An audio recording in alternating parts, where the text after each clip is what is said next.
The clamp cart is made up of large panels. Now you could use plywood, but in this case we're using MDF. What I like about it is that it's usually lower cost than plywood. It's really smooth, has a consistent thickness. The downside is it's heavy. So when it comes to the joinery, the dados and grooves that we're using here, I like to use a handheld router rather than try and muscle these pieces across the table saw. So what I have is a router equipped with an edge guide for dados that I'm going to cut on the base. So for close cuts, I can just use a straight bit that matches the thickness of the pieces and make these in 2 easy passes. The tall uprights for our clamp cart require a different routing strategy. That's because in this instance, there's a long groove that runs right down the middle of the panel. That's pretty far away from the reference edge and not easy to keep the router running smoothly with an edge guide. So instead, I've attached a straight edge to the panel. The key thing here is that you need to measure the distance from the edge of the bit to the edge of the base plate. That's going to determine your offset for locating the straight edge guide. Otherwise, the routing process is essentially the same.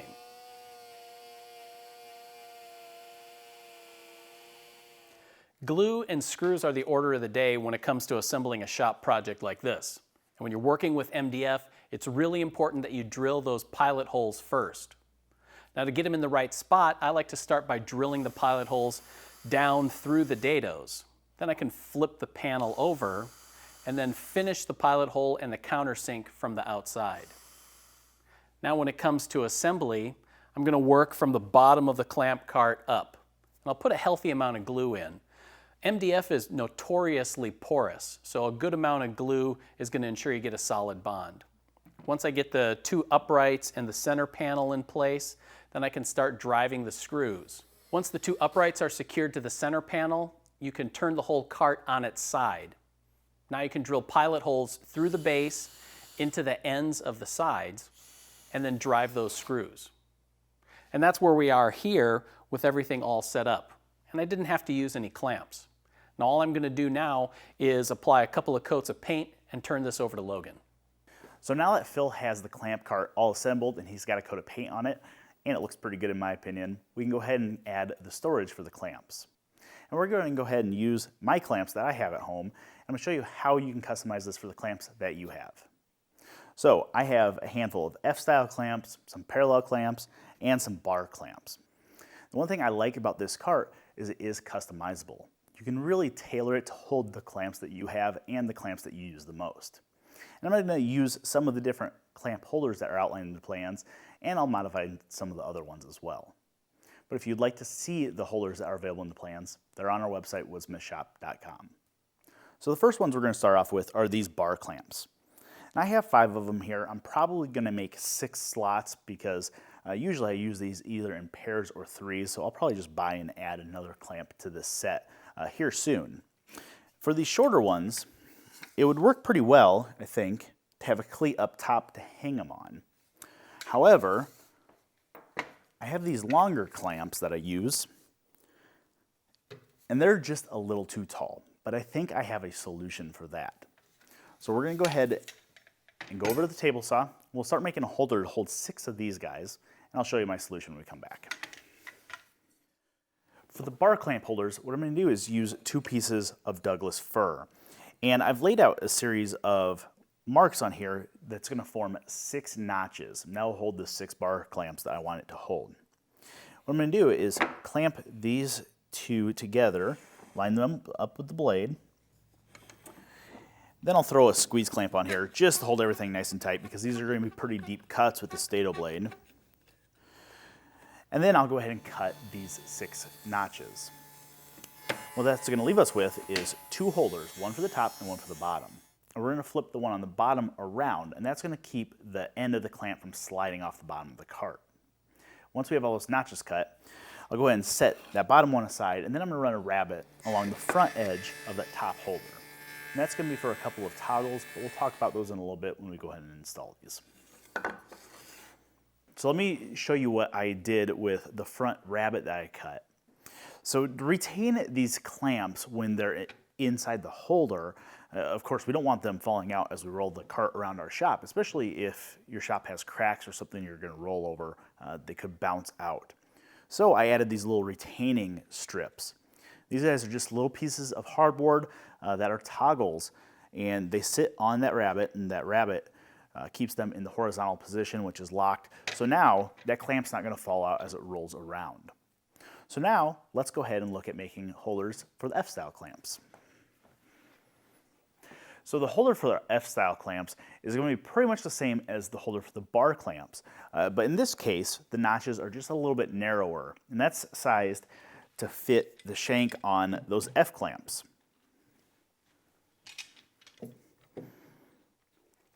Now, as I mentioned before, I made this a little bit bigger than I need to, so it can grow with my clamp collection. But I can also utilize this holder for these parallel style clamps too. Now, these long ones won't fit upright, but instead what I can do is I can rest the head on the base of the stand, and then there's kind of a press fit to hold them in there. And I like that because it keeps them close at hand, and it keeps all of the weight off of this holder, because a lot of clamps in here gets really heavy and can put a lot of stress on it. Now, of course, I could have made this holder go all the way across, but I don't have that many clamps right now. So instead, I like to implement another shop organization technique I use a lot, and that's just a pair of small wood screws. And on those, I like to hang stuff like a center finding rule or even a yardstick. And I even have a couple precision ground rules at home that I'll hang up here. So now that we have the outside of the cart taken care of, let's flip around to the inside, and we're going to start by making some holders for our wooden hand screws. The inside of the cart is going to be where we put all those clamps that don't fit into holders as well as the F-style or the bar clamps. And the three that I'm really looking at in my collection is going to be the hand screws, the spring clamps, and the squeeze clamps. So I'm going to try to fit all those guys in this side. So let's tackle the hand screws first. To hold the hand screws, I simply have this piece of fur, and it's been screwed onto this piece of plywood. What I can do is, once it's mounted, just slide a hand screw right over it, and it will hold 3 or 4 of them in place as we roll the cart around.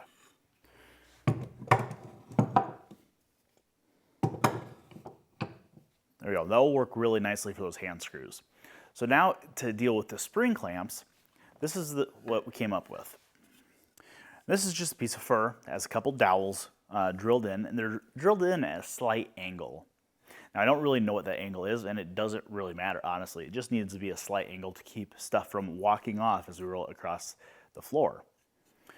So to drill those holes, I just simply taped a piece of scrap to the bottom of one end of the fur, and then drilled the holes for the dowels. Then I just glued them into place, and I think that's going to work really nicely.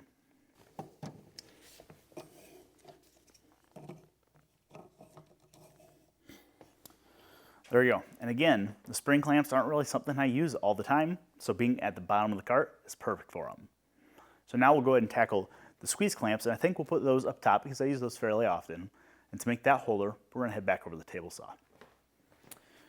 Now the holder for the squeeze clamps is going to be this guy. And this is basically 2 layers of Baltic birch, one that's wider than the other. What that does is create a wide rabbet along this back side. And that is so that the jaw of the squeeze clamp will fit over top of that and sit in there nice and snug once we have our notches cut. So just like before, we're going to go ahead and lay out our mark, cut our notches, and I'll work all the way down both sides of this, then we'll head back to the cart and install it.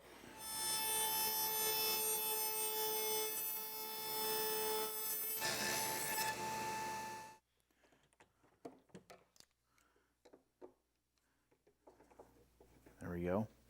That even has room for my little baby squeeze clamps. What I like about this is it has room for all of the squeeze clamps in my collection, and I still have a little bit of real estate down here to add clamps, which might mean I need to buy some more. But surprisingly, that takes care of all the clamps that I had in my shop. And that leaves me with a whole other side back here. So if I ever do pick up more clamps, I can use some of these same holders on the back side. But I think for now what I'll do is I'll probably put a couple shelves back there. That will hold the glue up supplies that I really need to have when I am doing an assembly. But then if I ever need to add more clamp storage, I can pull the shelves out and add more. Woodsmithplans.com. Hundreds of professional, high-quality woodworking plans right at your fingertips. Every single plan is presented as an easy-to-download digital package that includes pages of step-by-step instructions, full-color photos, illustrations, and exploded views, retail sources for hardware and supplies, plus a cutting diagram and materials list. Many plans offer handy video overviews and guides. Plus, we're proud to offer our plans in both standard and metric. Everything is here, from gorgeous heirloom furniture projects to handy shop projects and upgrades, clever, cost-effective storage solutions, as well as weekend projects and accessories that are great for gifts. All fully searchable and categorized for easy browsing. Woodsmithplans.com, everything you need for building fine woodworking projects.